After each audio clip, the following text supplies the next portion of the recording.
Okay, so let's get started.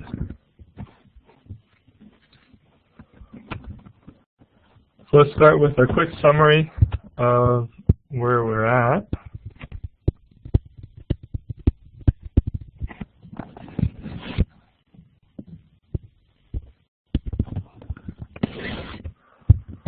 The main point so far is that we have introduced the Hamiltonian.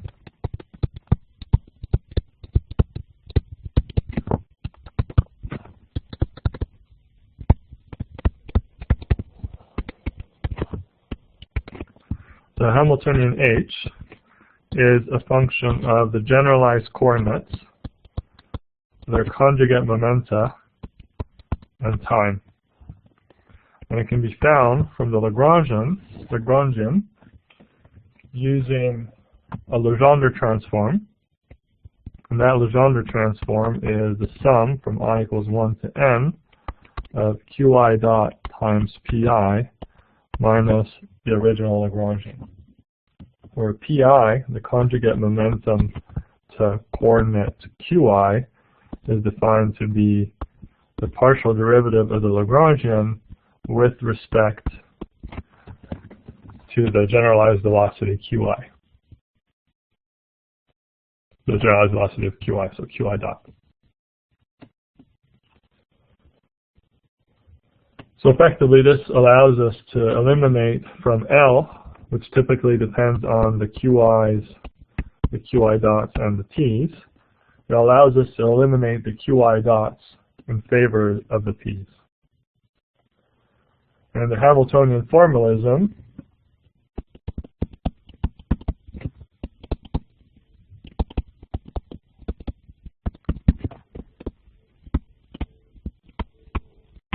we treat pi on let's say equal footing as the coordinates qi. So we really think of qi and pi as labels for the system. And they're independent coordinates. And what we'll see in this chapter here, chapter 8, that we're going to start covering today, is that we can really blur the distinction between what is a coordinate and what is a momentum. And they're in fact completely interchangeable and completely arbitrary definitions. And that's really the reason for this Hamiltonian formalism and then pushing it forward, is to really allow very, very general labels for a system. So we start off with this understanding of the QIs and the QI dots and the Lagrangians being the positions and the velocities in configuration space. Then we move to a description of the Hamiltonian, where you still use the coordinates in configuration space, but in addition to that, we use the momenta. So we define this new phase space. And then what we'll see as we move along today and in the next few lectures is that we don't really even have to think of Q's and P's as labels in configuration or momentum space. But they're, in fact, mathematically, they become very arbitrary.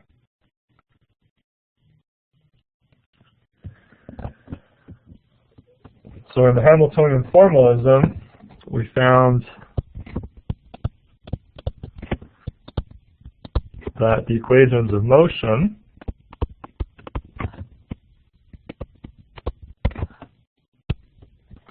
are given by what we call the canonical equations.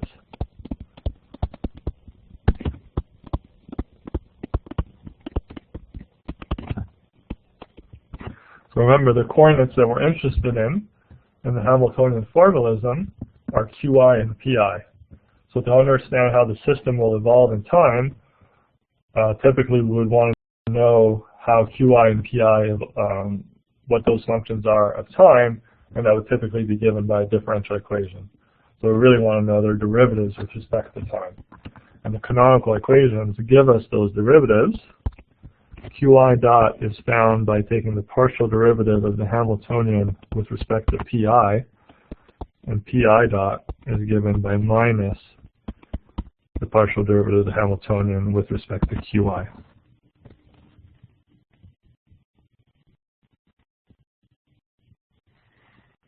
And in the tutorial last week, we did a few examples, and we also showed that it's equivalent to the Euler-Lagrange equations that you get when you use the Lagrangian.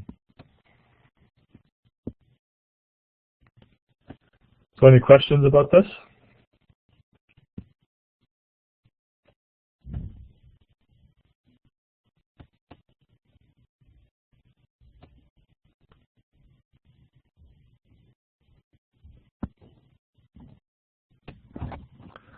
Okay, so if not, let's move on to Chapter 8, which is the most theoretical of all these chapters. Chapter 8 is called Canonical Transformations.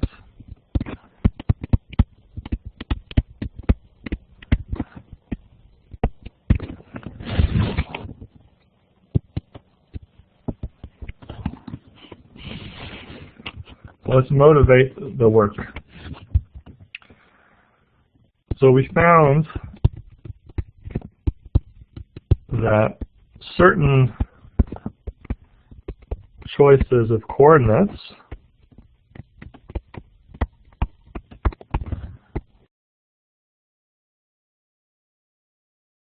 for example, a specific choice of the qi would lead to certain coordinates being cyclic,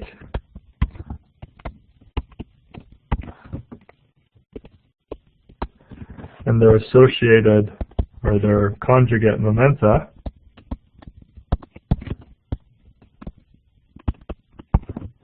being constant. That's a good thing. If the equations of motion are given by the momentum is a constant, that's easy. That's a good thing. But so far, it's been a little bit arbitrary. It seems to have depended on our choice of coordinates. So let's just recall an example. So the Lagrangian for central potential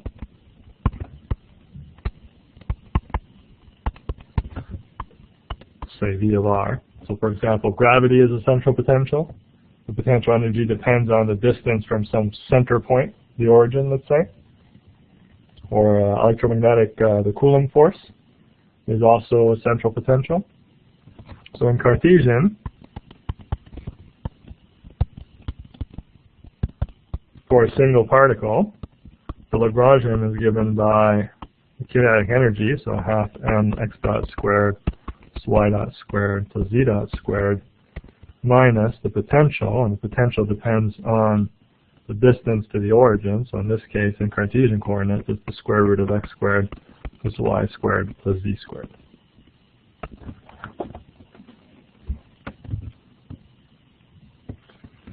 So in Cartesian coordinates, there's no cyclic coordinates. Right? All three of x, y, and z appear in the Lagrangian. There are no conserved momenta.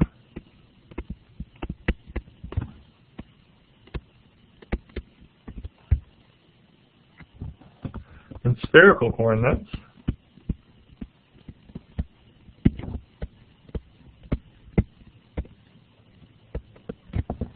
the Lagrangian is given by a half m, and then the kinetic energy in the spherical coordinates is r dot squared. I don't remember it fully by heart. I think it's r squared theta dot squared, and then it's r squared sine squared theta phi dot squared. That's the kinetic energy in spherical coordinates. And then, of course, now the potential in spherical coordinates is much easier. It's just V of R.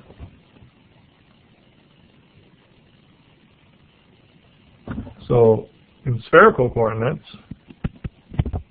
phi is cyclic.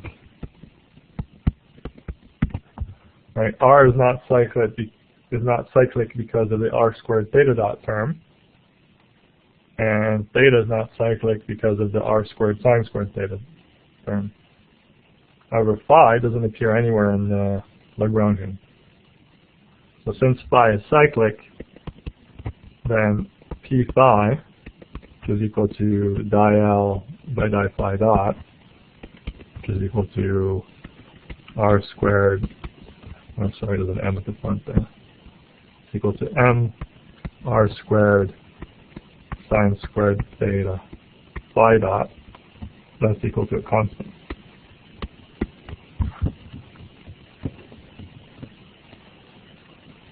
So I mentioned this before, right? It appears that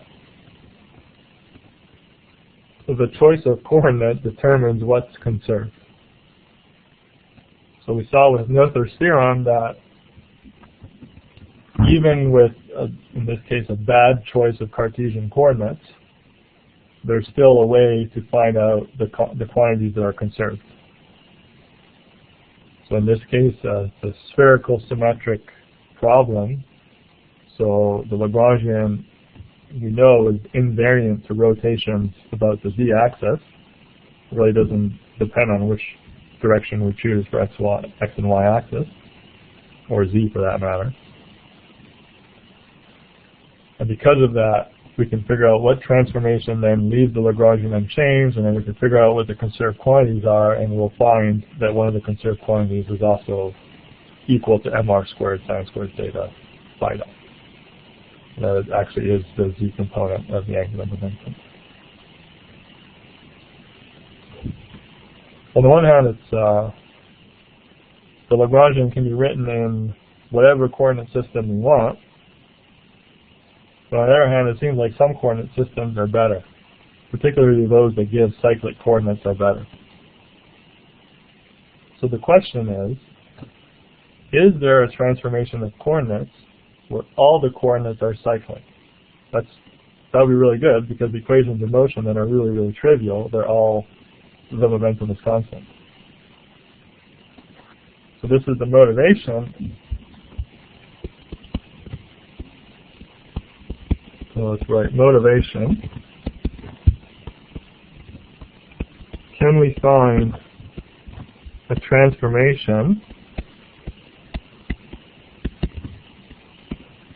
where all coordinates are cyclic? Because that would be really good.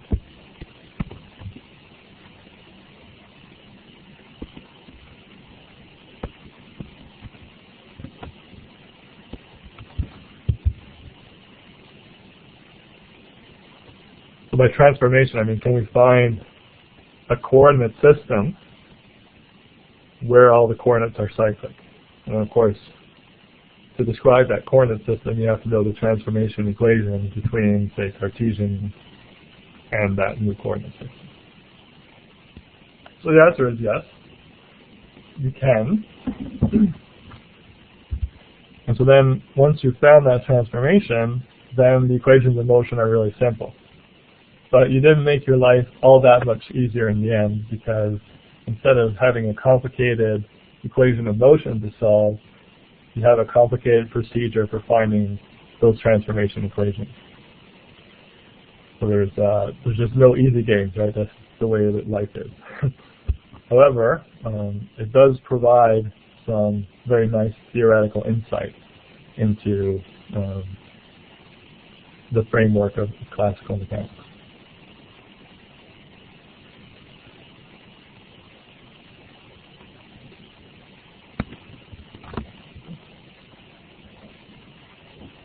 So that was our introduction.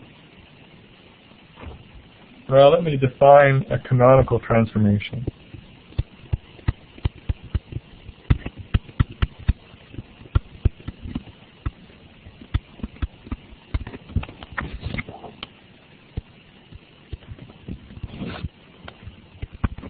So a canonical transformation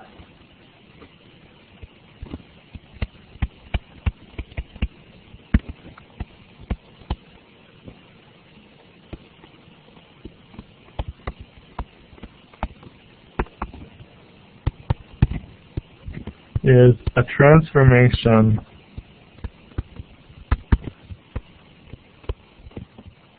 from a set of coordinates in phase space, so from qi and pi, to new coordinates, which we'll label as capital QI and capital PI,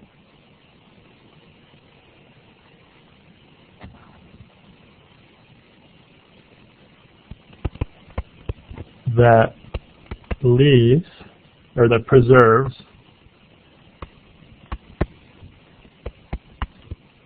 the canonical equations. Remember, the canonical equations are the equations of motion.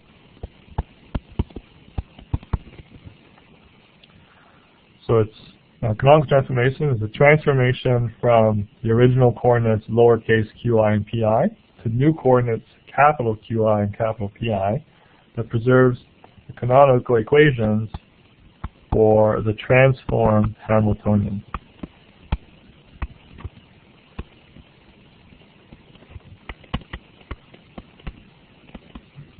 And the transform Hamiltonian, we'll label it with a K, and it depends, I'm using a new one here.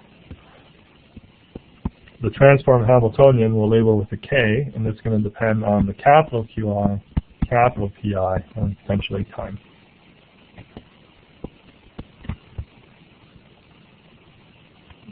So, under the transformation,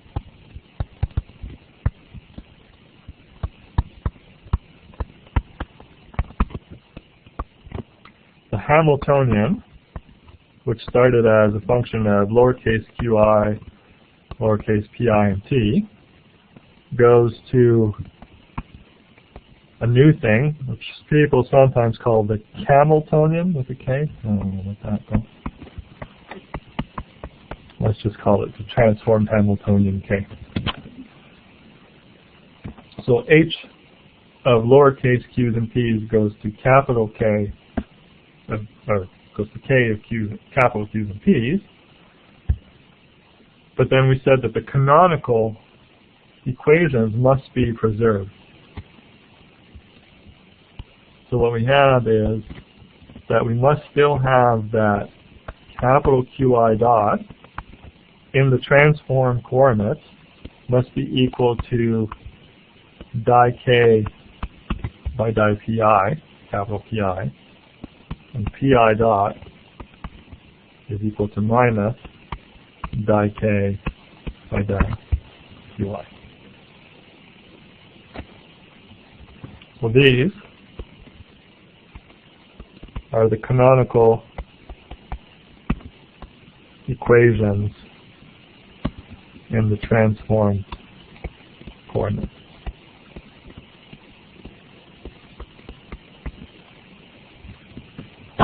I'm using the word coordinates loosely here to also include the p's.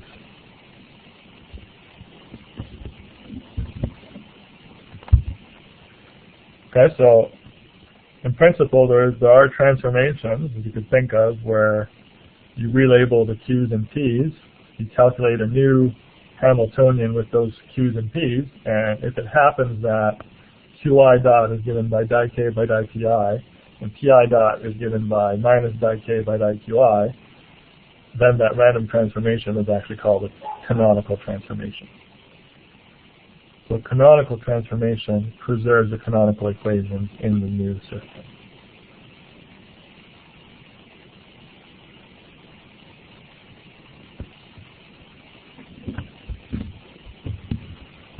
So point transformations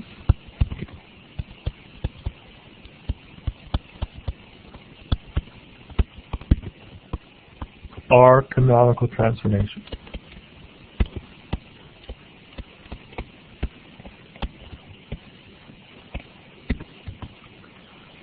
So now you don't remember what point transformations are. Point transformations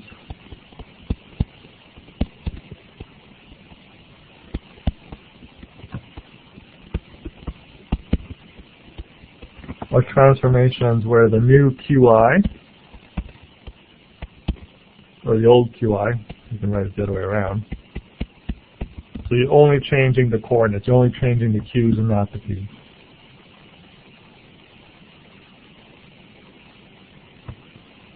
So point transformations are canonical transformations. So what is a point transformation? A point transformation is basically all the transformations we've considered thus far.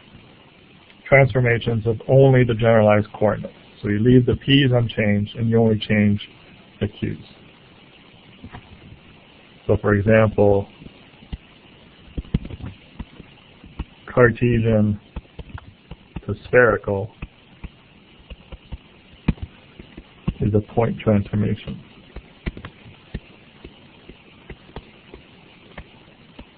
So basically all the transformations of just the generalized coordinates without involving the p's are point transformations.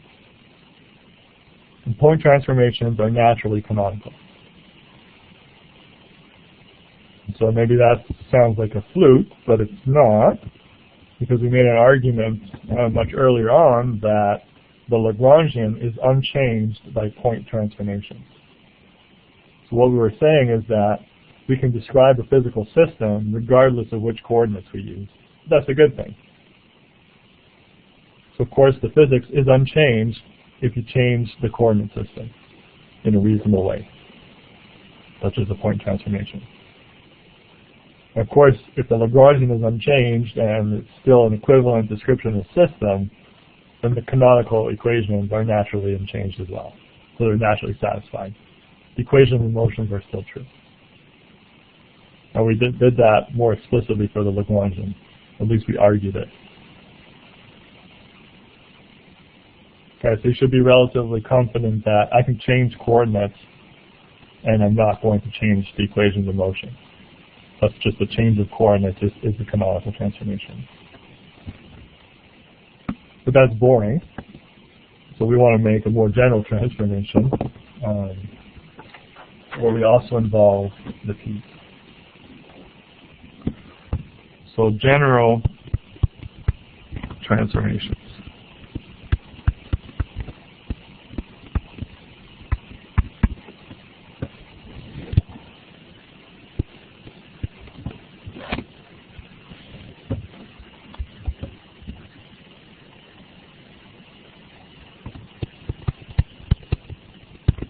So let's consider the general invertible, let's spell that correctly, invertible canonical transformation.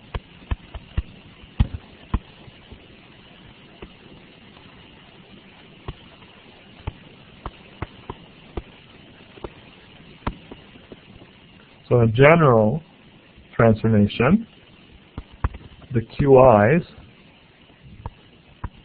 are functions of, so the lowercase QIs can be written as functions of the capital Q and P's. And similarly, the lowercase PIs can be written as functions as well of the transformed coordinates and potentially time.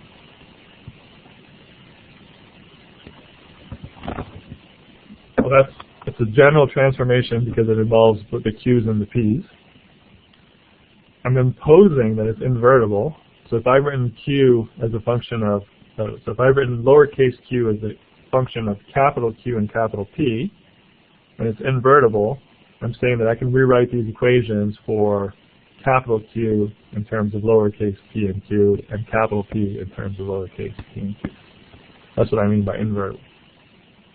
And then canonical, I'm just imposing that these are canonical. So we're going to put a condition to force these to be canonical transformations. We'll see what that condition is, and that's what leads us to the framework. Okay. So everybody okay with the concept? It's going to get really theoretical.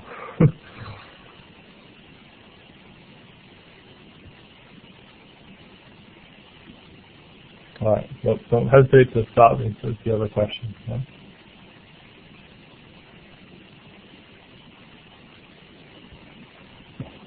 So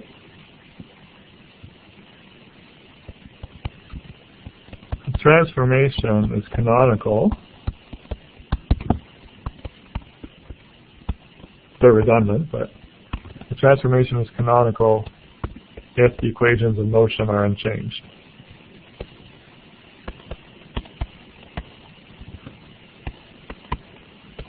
Basically the definition of canonical, right?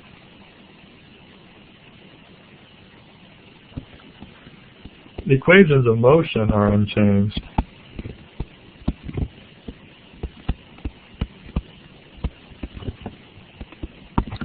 if the action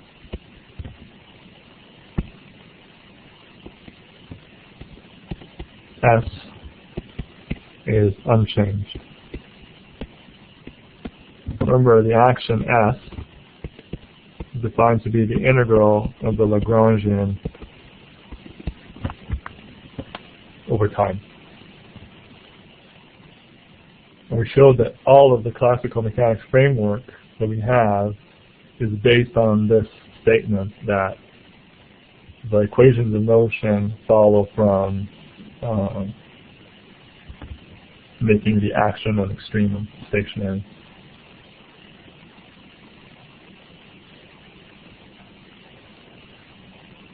Right, so that's Hamilton's principle. So as long as whatever transformation we do, and we take the integral of the Lagrangian with respect to time, and if that doesn't change, then that transformation is canonical.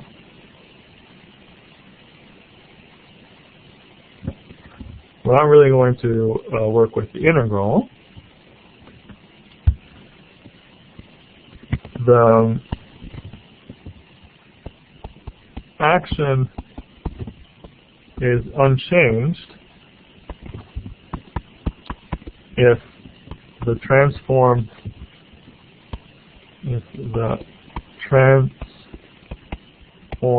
Lagrangian differs from the original Lagrangian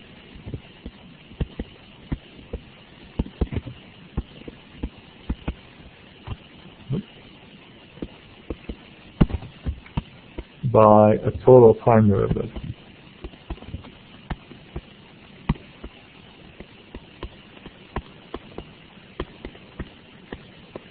Right?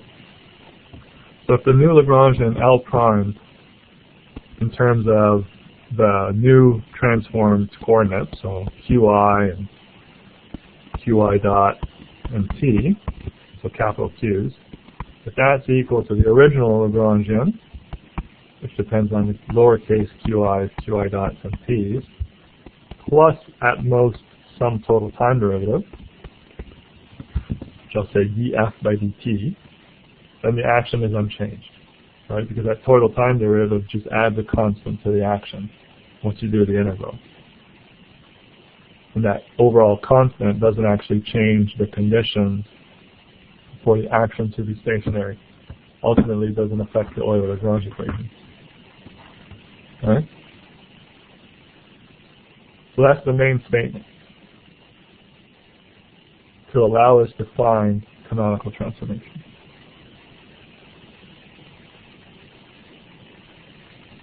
Okay. So the transformed Lagrangian L prime, I'll go back to my summary here. It's easy to go back and forth between the Hamiltonian and the Lagrangian. Right? The Hamiltonian is that sum minus the Lagrangian. Of course, the Lagrangian is the Hamiltonian. Hamiltonian is that sum minus the Hamiltonian. Right? That's, you can just split L and H, and this is still true. Right?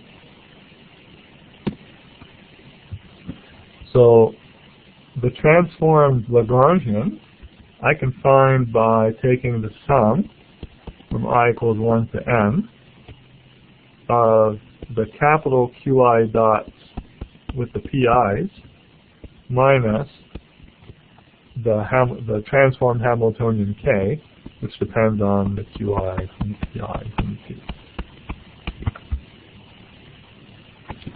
And similarly, the normal Lagrangian, the untransformed Lagrangian, is given by the same thing with lowercase letters and h instead of k.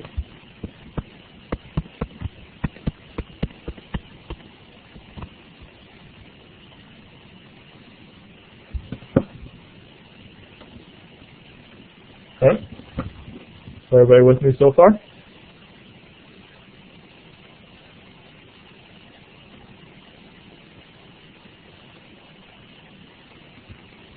So let's put that all together into that equation that says that L prime has to be equal to L plus at most some total time derivative.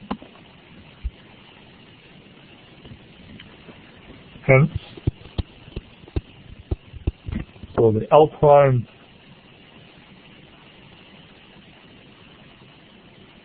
now let me just be careful here because I wrote it the other way around in the notes.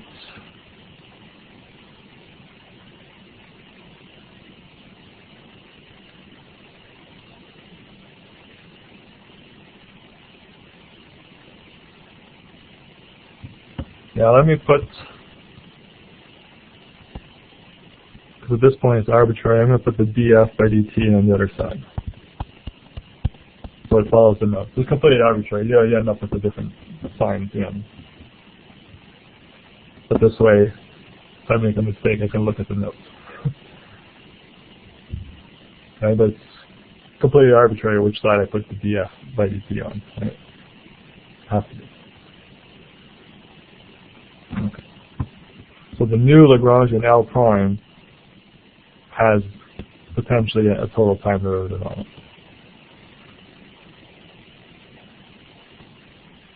So if I write this all together now, so I'm going to write on the left-hand side the old Lagrangian. So I have the sum of qi dot with pi minus the original Hamiltonian. It's always, the sum is always from I equals 1 to n, right? So I'm just going to write a summation sign. I'm not going to write the I equals 1 to n every time. I'll write it the first time. And after that I won't. So the original Lagrangian, so that was L, that's equal to the transformed Lagrangian. So that's qi dot pi minus the transformed Hamiltonian k, plus, at most, a total time derivative. So that part is L. This part is L prime. So what could F depend on? Well, I guess that's a question.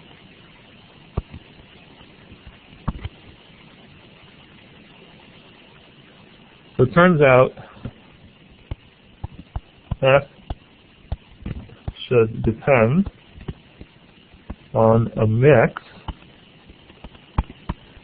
of new and old coordinates.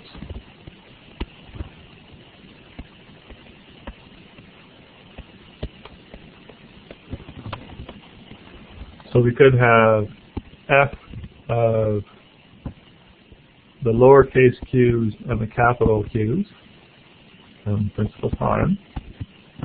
We could have F depend on the lowercase p's and the capital Q's and all permutations thereof. So it could depend on the lowercase qi and the capital Pi's, and it could depend on the lowercase pi, capital case pi's, and t. Those are 4 choices.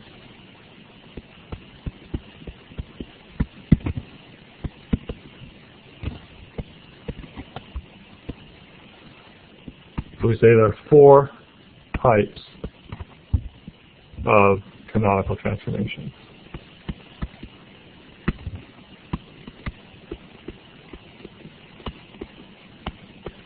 And those 4 types are depending on what F depends on. Now, I don't know if I wrote them in the right order.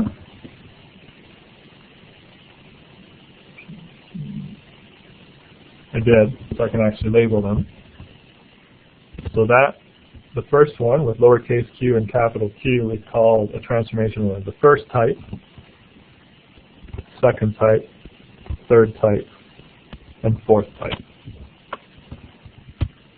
The derivation that we do is quite straightforward for the other types. And we're going to do it for the first type, and then later on we have to do it for the second type. So the third and fourth type I might give you as an assignment.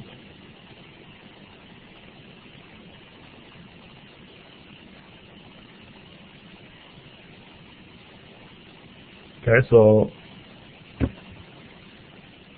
F should depend on a mix of the new, so the capital letters, and the old, the lowercase letters.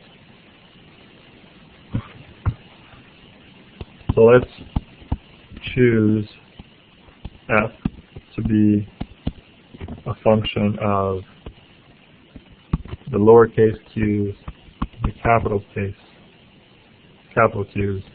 and P. So we're going to consider a canonical transformation of the first type.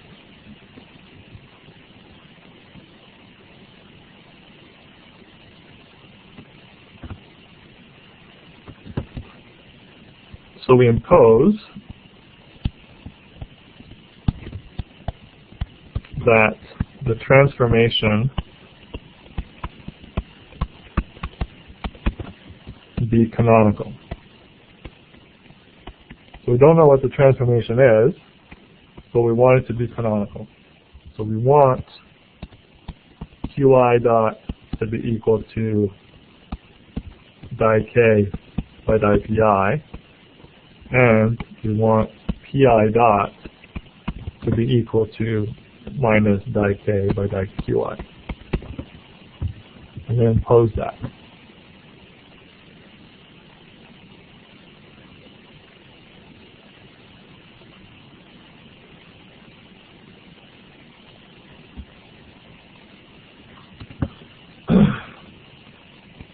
Now consider, so in our equation up here, we're going to substitute everything into, we're going to need df by dt. So let's consider d by dt as f when f depends on lowercase qi, capital Qi, and t.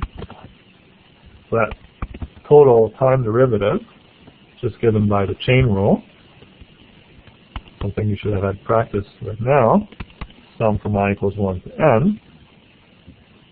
So f depends on two things, lowercase q and capital Q. So take the partial derivative of f with respect to lowercase qi and multiply that by qi dot, dq by dt, plus the other thing it depends on, the sum over di f by di capital Qi dot. And then potentially, if it depends on time, then there is a partial derivative with respect to time again.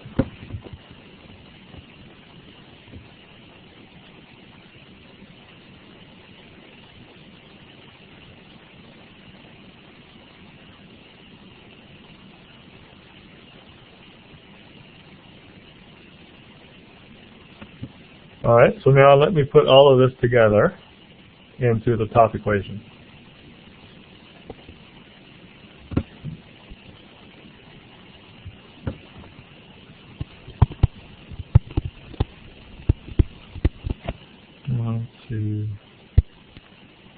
Together. So remember, this top equation is just telling us that L has got to be equal to L prime plus the total time derivative, because that will make the action unchanged. That's the physical principle we're using, and the rest now is just math. So I put all this all together. Let me start with the first Lagrangian. So we had the sum of qi dot pi minus the original Hamiltonian. That's got to be equal to the sum capital Qi dot capital Pi minus the transformed Hamiltonian K, and then plus the stuff that we just did for the total time derivative of F. So that's the sum of di F by di lowercase qi dot, plus, if I break the sum up, I have the sum of di F by di capital capital QI dot, plus di F by di T.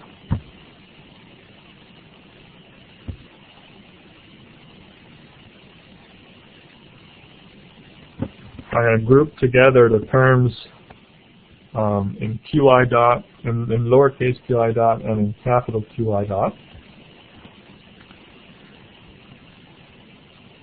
So in lowercase qi dot, I have that first term. So that first term is qi dot pi. And if I go on the other side of the equation, I have the di F by di qi dot. All right, so those terms are, it's pi minus di F by di qi dot. And that's this term and this term to give this.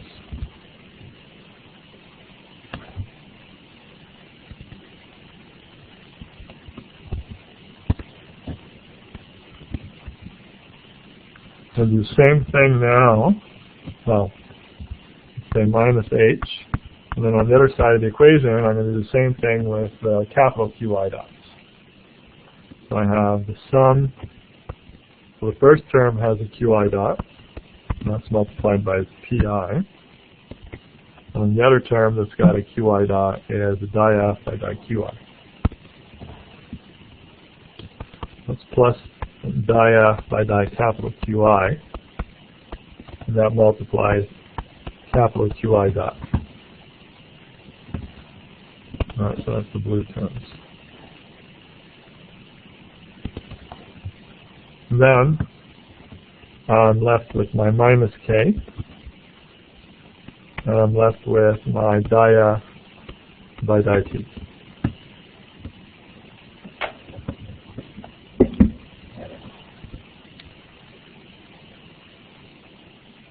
Now so far, on the first one, why is it minus?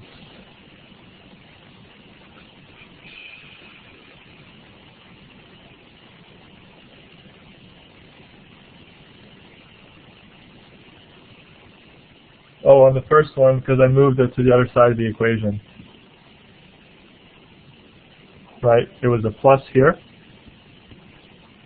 and then I moved it to the other side.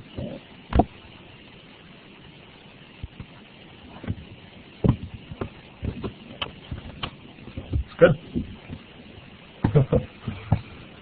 I'm following. No, that makes it worse.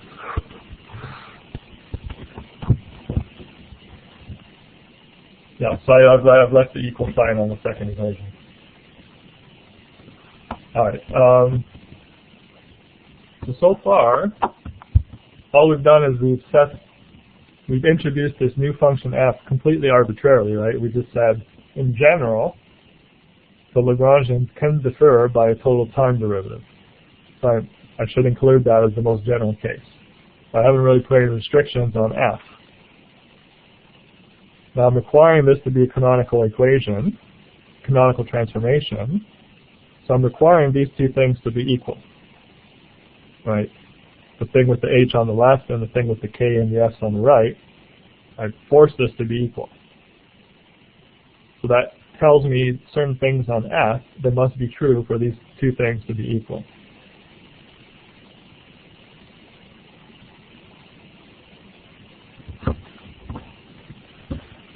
So we can guarantee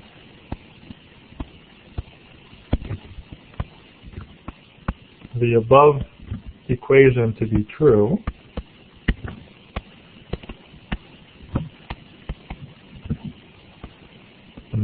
by guaranteeing that that equation be true, i.e. we can guarantee that the transformation is canonical.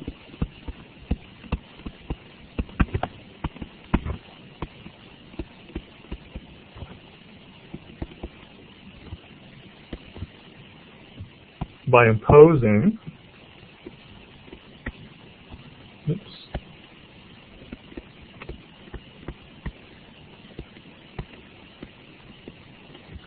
so I'm going to impose that the term that multiplies lowercase qi dot, I'm going to impose that it's 0.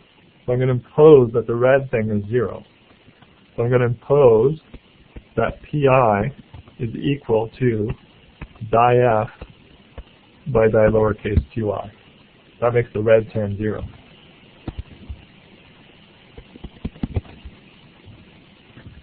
Similarly, I'm going to impose that the blue term is 0 as well. So I'm going to impose that capital Pi is given by minus di f by di lowercase, by di uppercase, by capital Qi. And that's the blue thing. So I'm imposing these two things to be true. And I'm also imposing that the transformed Hamiltonian, K, which depends on Qi, I'm going to impose that K is given by H, which depends on lowercase. Sorry, I don't know why I inverted the order. Wasn't that? Qi, Pi, and T plus di f by di t. Well, that's all kind of trivial, right? I impose that the red terms and the blue terms are 0. Then I get, if I swap the h and the k in that equation, you'll agree that then it falls out that h must be equal, k must be equal to h plus di f by di t.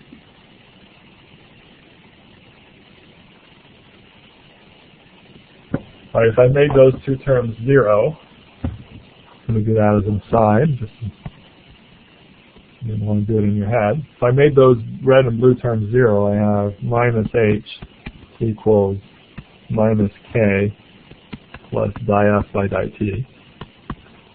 Well, I've imposed this, and of course that means I can write k if I just swap h and k in that equation.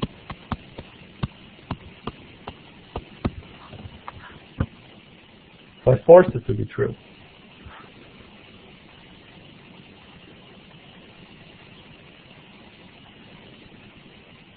So how is this a transformation when I really just threw in some functions and then forced that, made things 0 so that everything would be true? But what we haven't really gone into is what is this function f?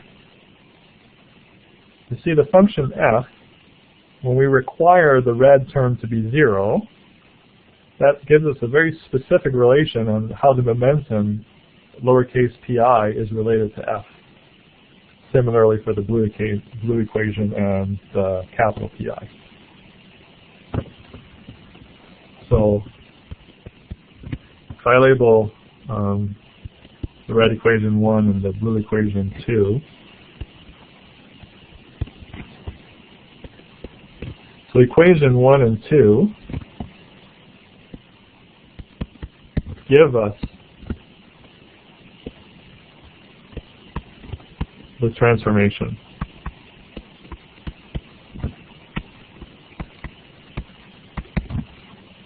Between coordinates, or transformation singular between new and old coordinates.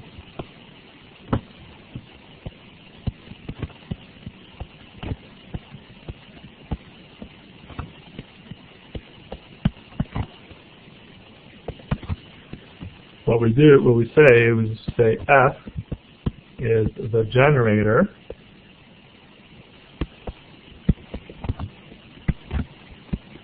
of the canonical transformation.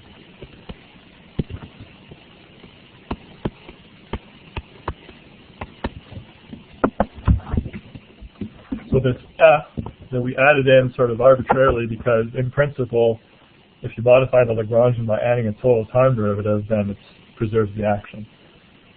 Maybe it felt like we added it in for completeness. But it turns out that f holds all the information. The key is defining f. F is the function that gives us the transformation equations. Because once we know f, we know how to calculate the new coordinates in terms of the old coordinates. Remember, in the case that we chose, f depends on lowercase qi and capital Qi.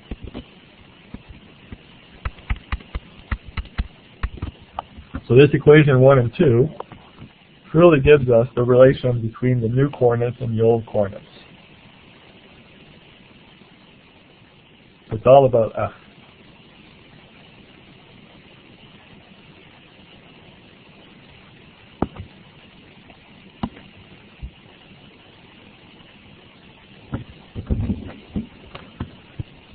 So, given f,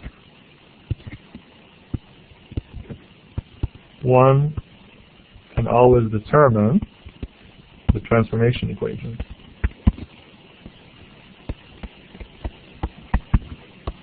Using 1 and 2. So you can always find out how Qi depends on capital Qi, capital Pi, and T. You can always find out how lowercase pi depends on capital Qi, capital Pi, and T, and then you can invert those. You can also find out how capital Qi depends on lowercase qi, lowercase pi, and t, and you can find how capital Pi depends on lowercase qi, lowercase pi, and t.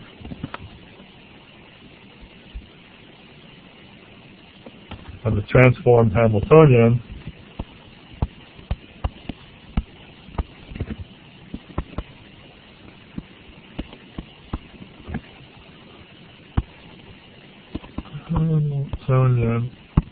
is always given by k plus, k is equal to h plus di f by dt.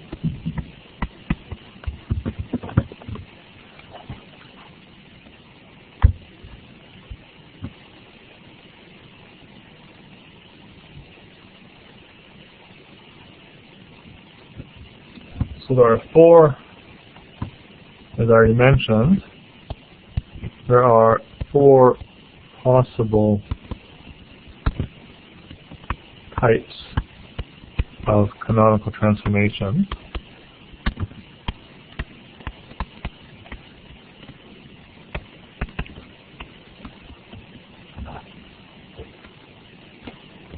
I'm going to write out the table that we have in the notes, which is table 8.1. You can find that table in most classical mechanics textbooks as well.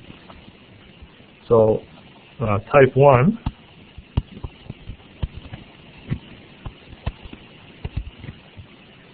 so f is a function of lowercase qi and capital Qi. And the transformation equations that come from that are that lowercase pi is di f1 by di lowercase qi, and capital Pi is given by minus di f1 by di capital Qi.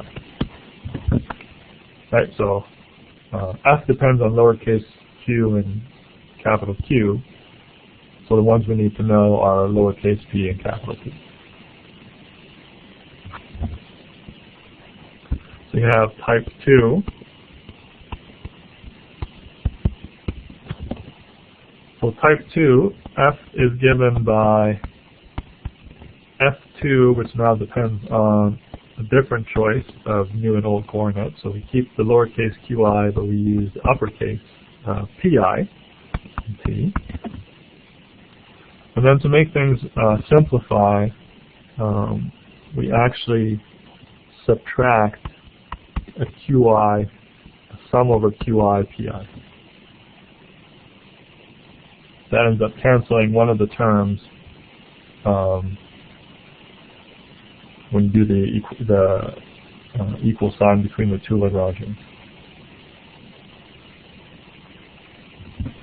Okay, and so in that case, then the lowercase pi, which we still need, that's given by di f2 by di qi, and the capital, in this case now we need capital QI, and that's actually given by di f2 by di capital pi with a positive sign. And so given the function f, the two transformation equations that I give after it are easy to derive, and they're done exactly what we did here. You just put in a different equation for f. And the way f enters is when you do the time derivative of f. Okay, so you can put in this time derivative for different choices of f there. And what you'll end up getting is you'll require that some of the terms cancel, and you'll get the red and the blue equation, and effectively you're going to get the transformations that I have here for lowercase pi and capital QI in the case of a type 2 transformation. Okay, so then obviously you have type 3. So a type 3 transformation, f is given by f3, which now depends on the lowercase pi and the capital QI. Okay. And then it's plus, to get a lucky cancellation, of lowercase pi and lowercase qi sum. With that type of transformation, the transformation equations, now the f depends on lowercase p and capital Q, so we need transformations for lowercase q. So lowercase qi is given by minus di f3 by di pi. And the other one we need is capital pi, sorry. And capital pi is given by minus di f3 by di qi, capital qi.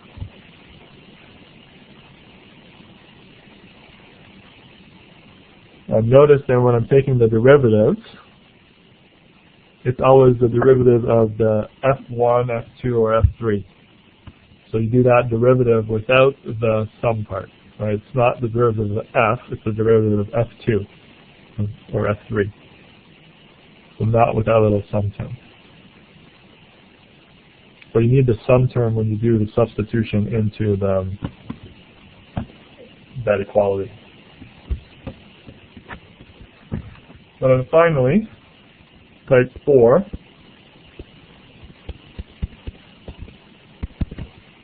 The function f, the generating function, is given by f4, which now depends on the last possible choice, which is lowercase pi and capital Pi.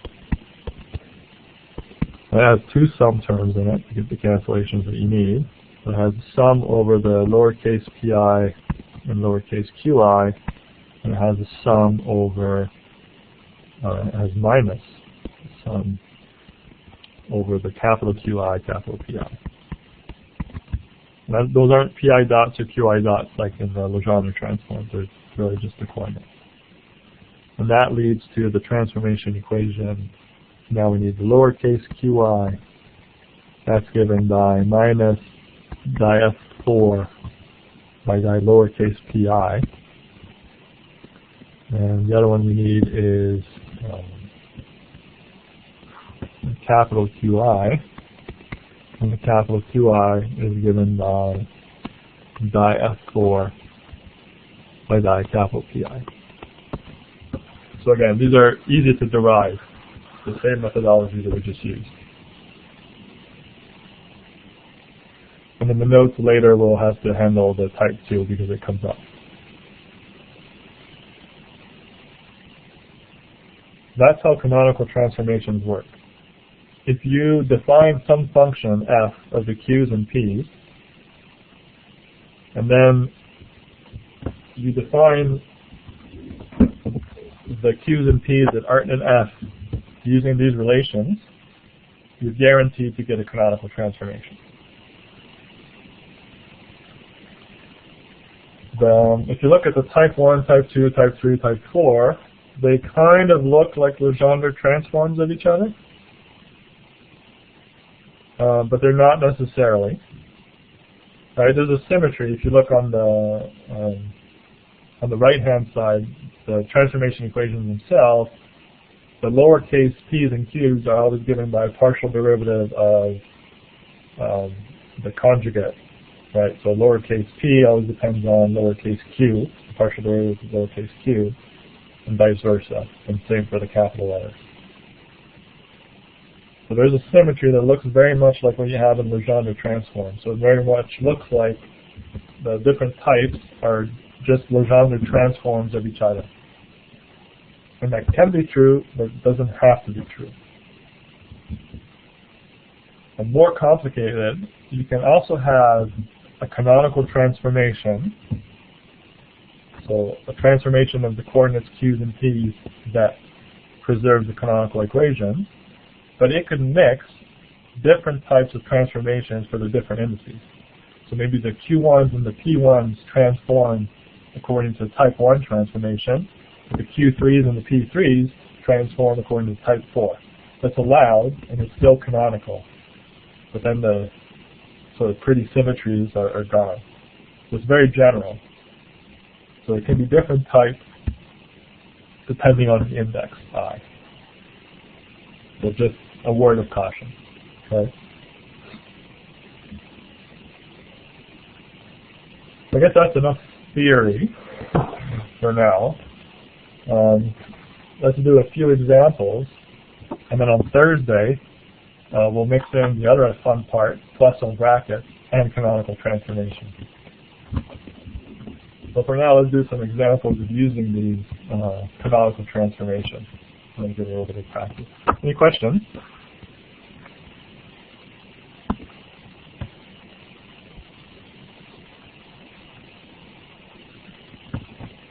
All right, so let's do an example. Example 8.1.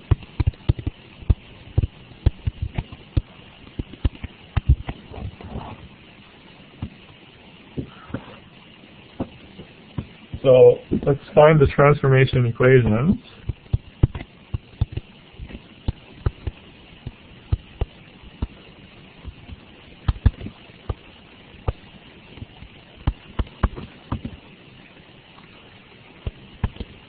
For the function f given by the sum of capital QI and lowercase qi.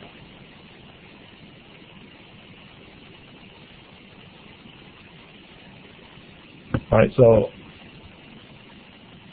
I'm free to make a function f that mixes new and old coordinates. And if I use my table here for the transformation equation, if I do that, then that transformation is guaranteed to be canonical. So I have to transform the Hamiltonian by adding the partial derivative of f. And I have to find the two variables that I don't have in f in terms of these partial derivatives. So in this example, my generating function f, which I say generates a transformation, I'm saying it's the sum of QI, of capital QI and lowercase qi. So it does indeed mix the new and old coordinates, and it's a sum of them.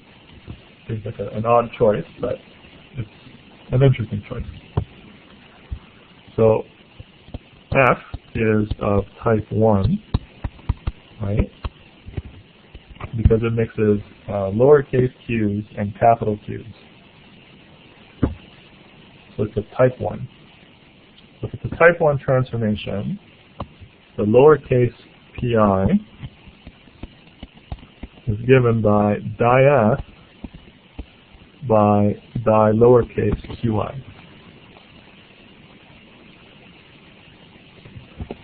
If I do di by di lowercase qi of the sum, I should be a little bit careful here. I shouldn't use i's twice. Let me put in the definition of f, I'm going to call them j's instead. Sum over j of qj and qj. Well, if you'd already written it up.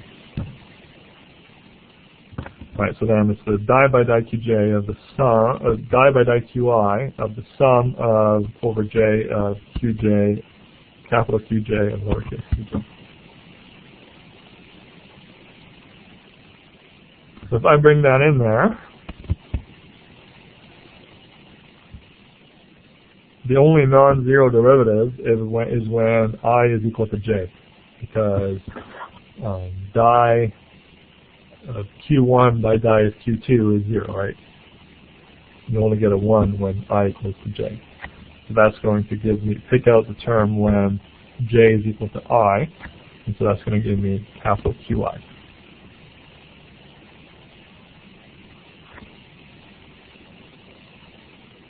It's a partial derivative, remember. So I know capital Q technically depends on lowercase q. And if this is a total derivative of d by dqi, then I'd have to differentiate the capital Q with respect to the lowercase q. But it's a partial derivative. Then I have to only look inside, when I'm taking the partial derivative, I only have to look at terms that actually literally have a q in them, a qi. And the only term in here that has a qi in it is capital QI times lowercase qi. And the derivative of that is capital QI.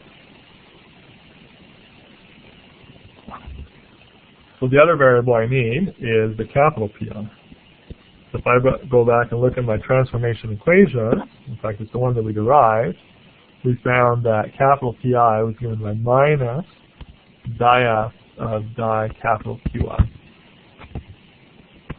That's the same. So it's di by di capital QI of the sum over j capital QJ lowercase qj. So that's going to pick out the term where I equals j, and so that's going to be equal to lowercase qi minus, because there's a minus sign in front. So that's it out.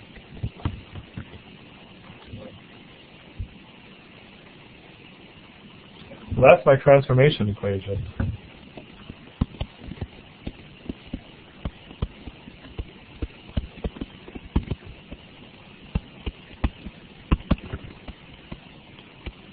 So transformation equations are that, well, if I write them the other way around, let's say I know the lowercase q and the capital and the lowercase p. Given this generating function, how do I find the capital Q and the capital P? So I find the capital Q, I, is simply given by the lowercase pi, and the capital Pi is given by minus the lowercase qi.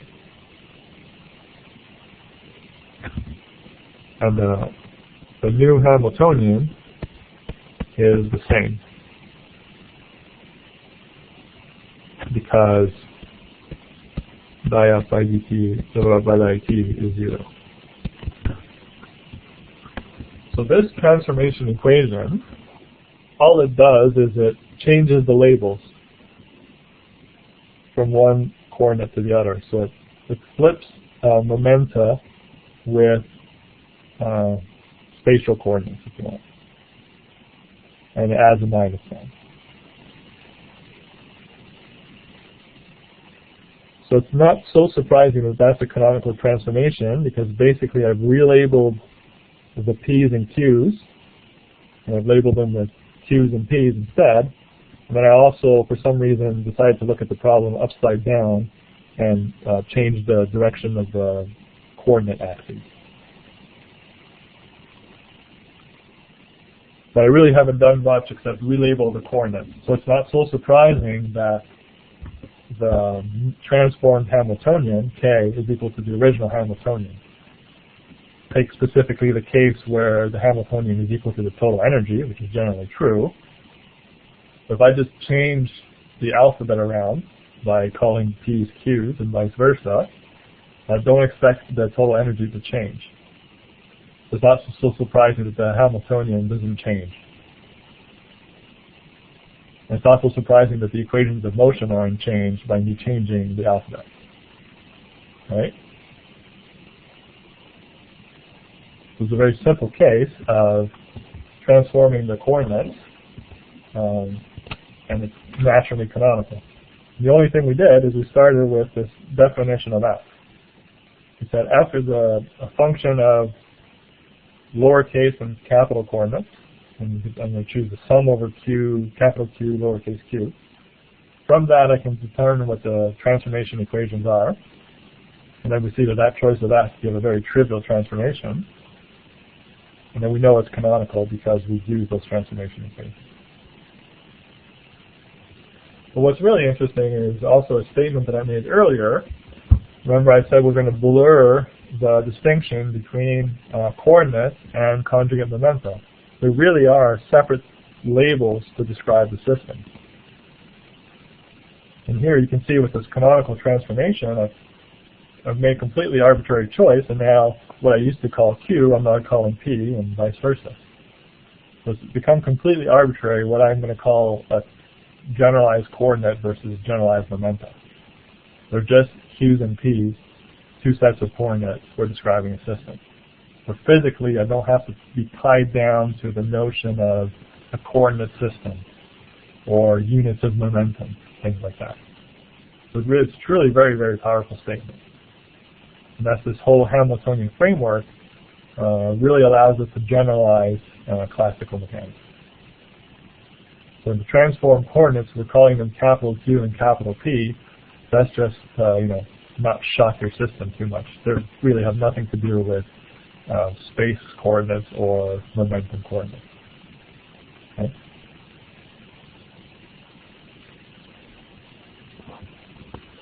All right, so let's do another one. Let's do example 8.2.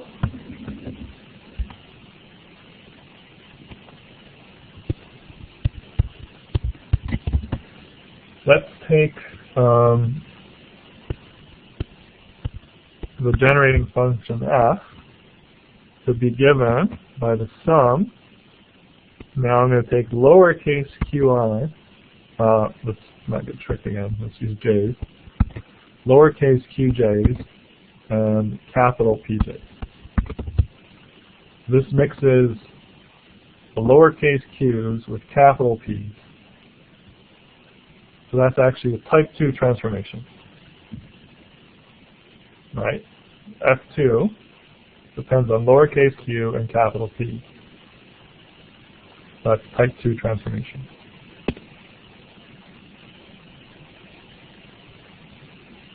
So for a type 2 transformation, go backwards in your notes, you'll find that the transformation equations that I've given you are that lowercase pi, right? Since it's not in F, we need to know how to get it. So lowercase pi is given by di F by di qi, lowercase qi. Now let me write down, this is type 2.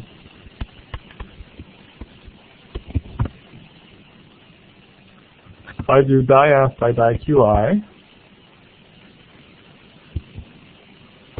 let's write it out explicitly. So di F by di qi of the sum from j equals 1 to n, lowercase qj, capital Qj. That's going to pick out the term when j equals to I, and so that's going to be equal to capital Pi. Similarly,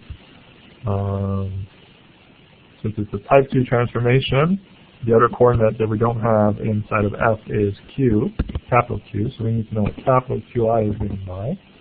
Capital Qi is given by di F by di capital Pi. In this case, it's a plus sign. So if I do that, I have di by di capital Qi of the sum j n, lowercase qj, capital Qj. And so again, here I'm going to, whoops, is that right? No, that's wrong. Partial derivative here is di by di capital Pi. So if I take the derivative of the di of the sum qj pj, that's going to pick out the term when j equals to I, so that pj is equal to pi, and I take that partial derivative, and I just get qi, lowercase qi. So the transformation equations are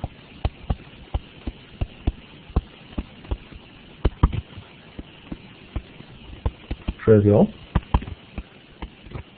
So the capital Pi is given by the lowercase pi, and the capital Qi is given by the lowercase qi.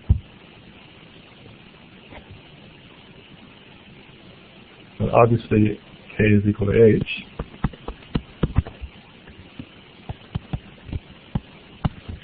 And F gives the identity transformation.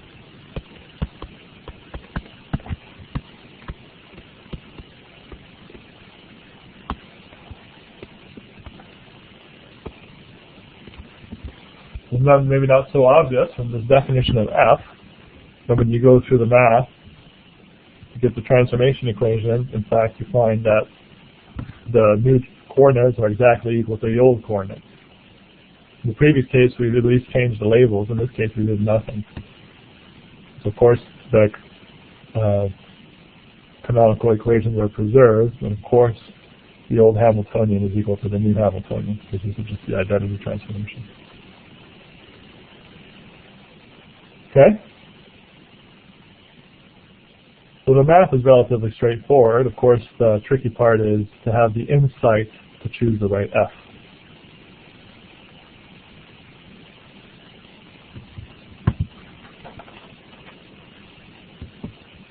So let's finish up here with a more complicated example and an application of this.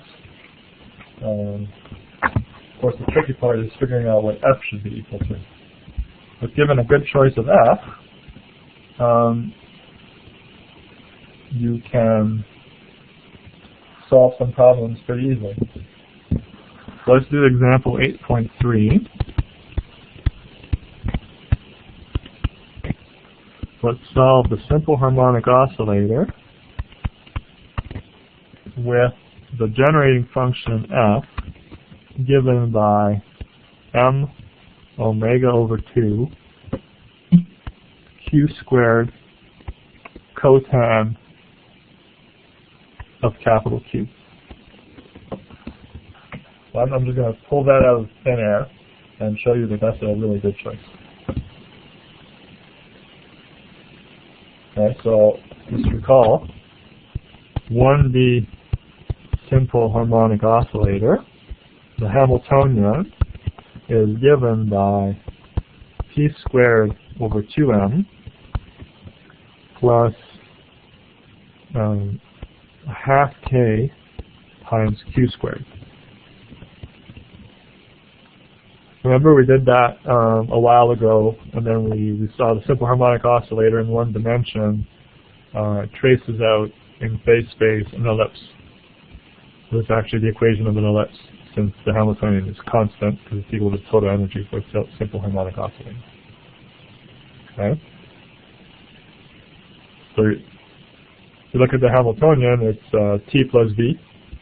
So the kinetic energy is P squared over 2m.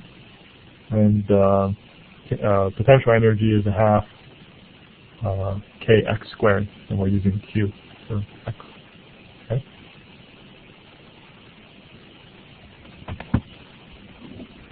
I'm going to introduce omega to be the angular frequency of the simple harmonic oscillator. So I'm going to introduce it to be square root of k over m. So that's the omega that's inside of the F.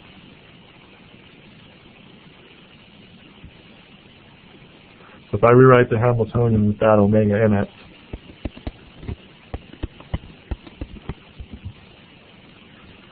I'm going to factor out a 1 over 2m. I'm going to have p squared is unchanged, and then the q squared term becomes m squared omega squared q squared.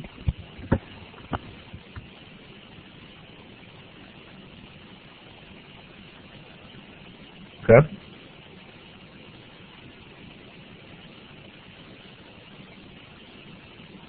So the 2 that came out in front of the Hamiltonian is the 2 that was over the k on the q squared term. And if you work it out and square omega, you find out that that is indeed correct. Okay.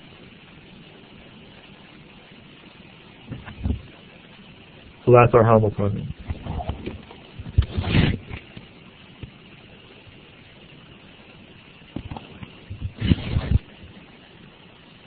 So let's look at F. So we have 1 degree of freedom, right? So there's no sums or anything, so that's already easy. So F depends on lowercase q and capital Q. So that's exactly the case that we derived. That F is of type 1.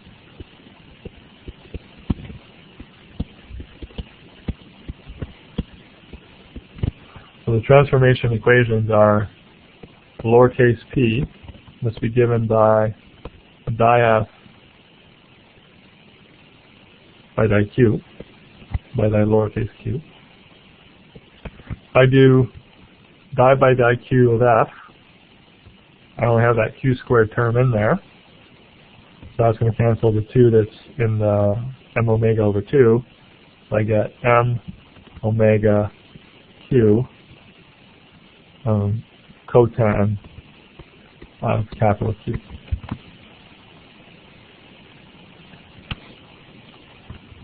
The other one I need is capital P.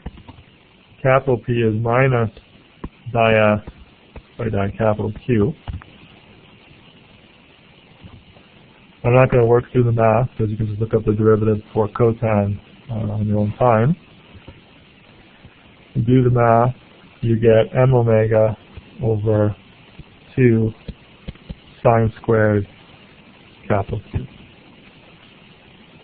So in there you needed to know that d by dx of cotan x is equal to minus 1 over sine squared x.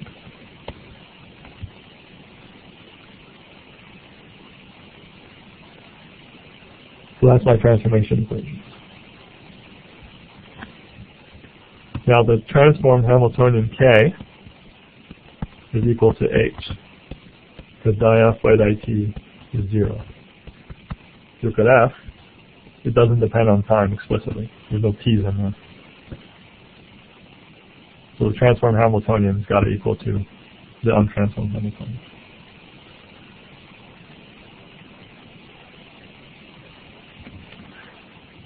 So now I'm going to use my transformation equations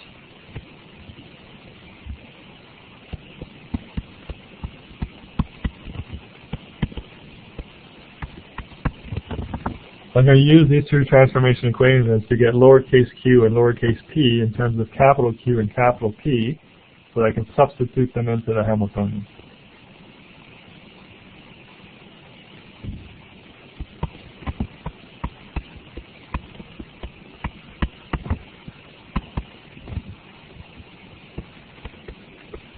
And that'll give us K. Alright, so if I look at my equations, what I need in the Hamiltonian, I really need q squared and p squared, because that's what shows up in the Hamiltonian, right?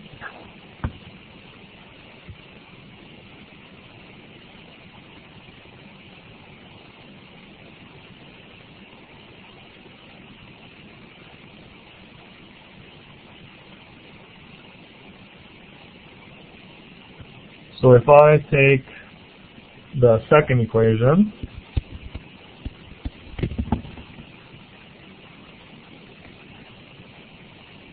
oh, I forgot. That's why it looked weird. We forgot the q squared there in the second equation, right? So there's a q squared there that we forgot. Alright, so the second equation is trivial. It gives me q squared is 2 sine squared of capital Q times p P divided by M omega.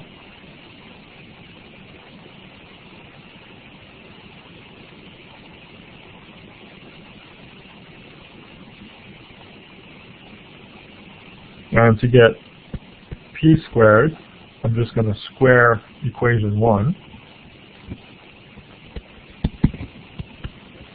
Since equation 1 already gives me P. If I square equation 1, I get M squared omega squared Q squared, lowercase q squared, cotan squared of Q.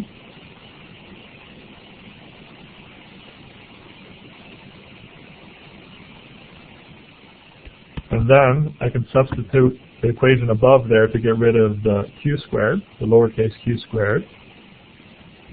And if you do the math, you get 2 m omega capital P cos squared capital Q. So what I've done there is I've taken this equation here and I've substituted in for q squared.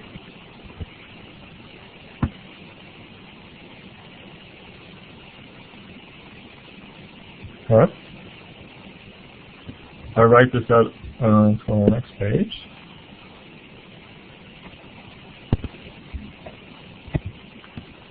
So q squared, I write it out here, I have 2 over m omega P, capital P, sine squared of capital Q.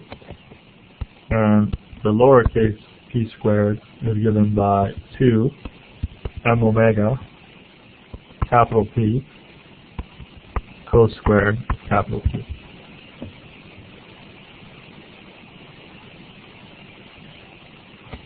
So now I'm going to put that into the Hamiltonian. So the new Hamiltonian is equal to the old Hamiltonian. The old Hamiltonian was 1 over 2m times p squared plus m squared omega squared q squared in terms of the lowercase variables.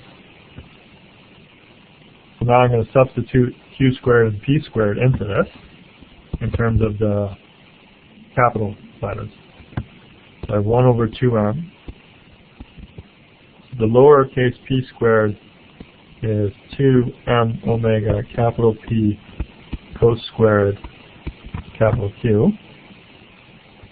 Then I have plus m squared omega squared, and then the q squared,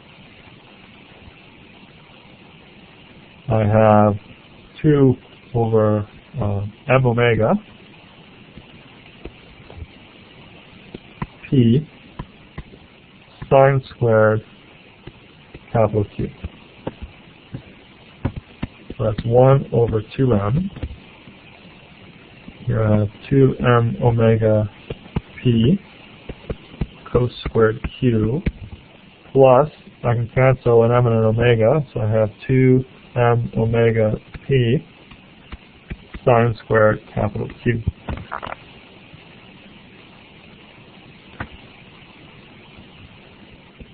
So you see here I have 2m omega P times cos squared, and I have 2m omega P times sine squared. So to factor that out, that's going to cancel. I also have a 1 over 2m and a 2m, so that cancels as well. So the transform Hamiltonian, K, is equal to omega P.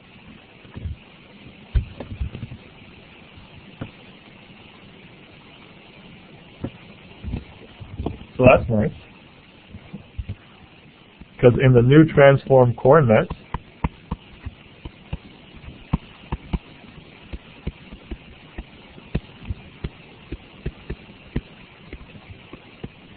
Q is cyclic. Capital Q is cyclic.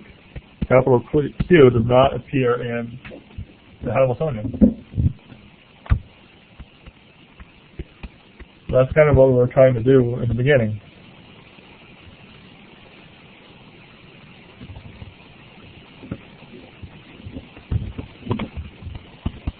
Hence, I'm going to do an arrow. P, capital P, is equal to a constant. since energy is conserved,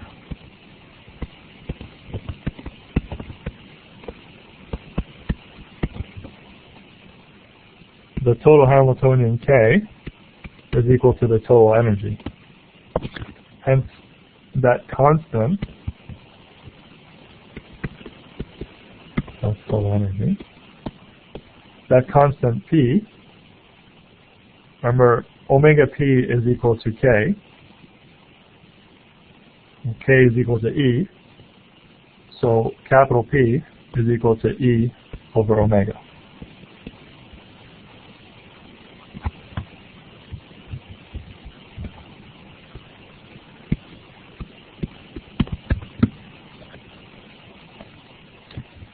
The canonical equations, so that gives us P. So we already satisfied our goal of making all the coordinates, in this case there's only one degree of freedom, making all the coordinates cyclic. So there's only one coordinate, Q, and we made it cyclic.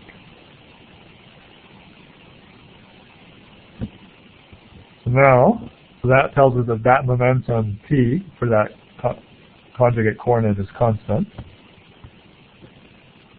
So now we still have to do the equation of motion for Q. So Q dot, we have to use the canonical equations. We know that we can because it's a canonical transformation. So Q dot must be given by di K by di P. Alright, that's the canonical equation. Canonical equation. Well, di K by di P, remember K is just omega times P. So di K by di P is omega.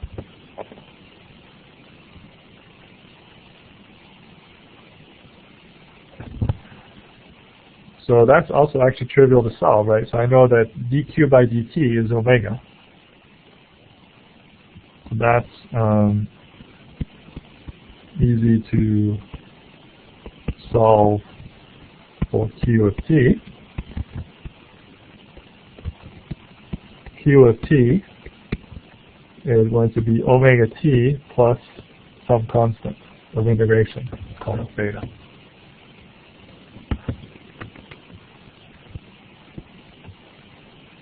So we've actually solved the problem in these transformed coordinates. We've given the equations of motion in our transformed coordinates. The transformed momentum is a constant, equal to energy over omega, the angular frequency. And the transformed coordinate capital Q is given by omega t plus beta, some constant of integration. Well, let's say we're interested in the real world, so we actually want the solution for lowercase q and lowercase t. Well, we have the transformation equation, so it's not so difficult to transform back. So Q of t, how do we get from lowercase q to uppercase q? So we use this one here. I have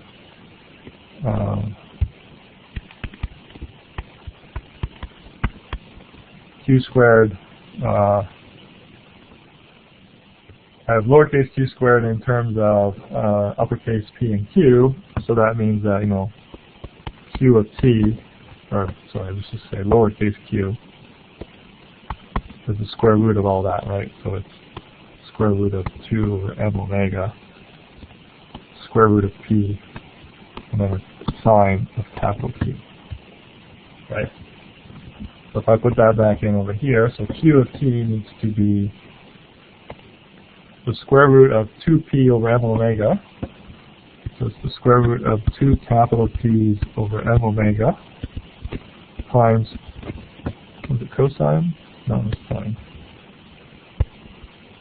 Times sine of capital Q. So now, capital P, remember, was E over omega. right? And then capital Q was omega t plus beta.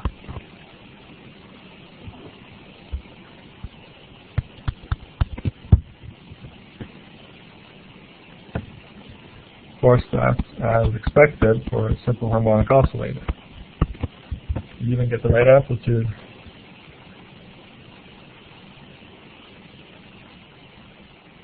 So normally, if you wanted to solve the simple harmonic oscillator equation in motion, you'd have a second order differential equation, and you'd either have to look it up or figure out that that's actually a cosine or a sine function or an exponential, and then look it up. So here, somebody magically gave us the generating function f.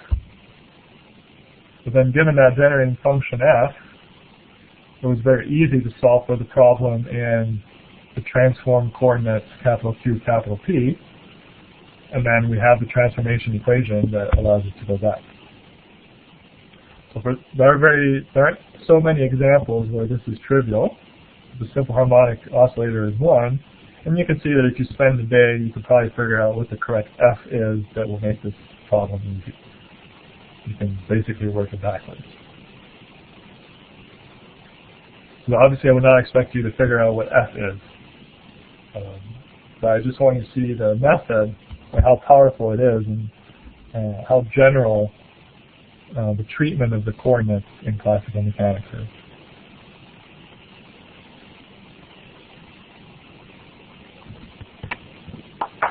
Okay, so if there's no questions, that's all for today. And on Thursday, we'll continue the lecturing on Poisson brackets and how they relate to canonical transformation. And I remind you the assignment is due on Friday, 5 to 5. Okay, so if there's no questions, thanks everyone, and I'll see you all on Thursday. Question, 1 squared. 1 and example 8.3.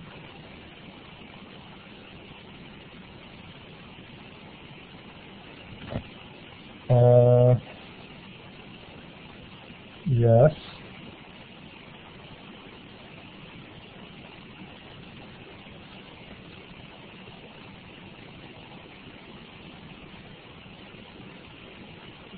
What's in equation 1 here, omega is to the first power, right?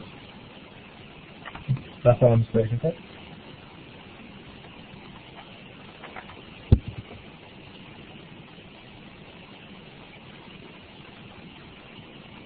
No, I think I did it right.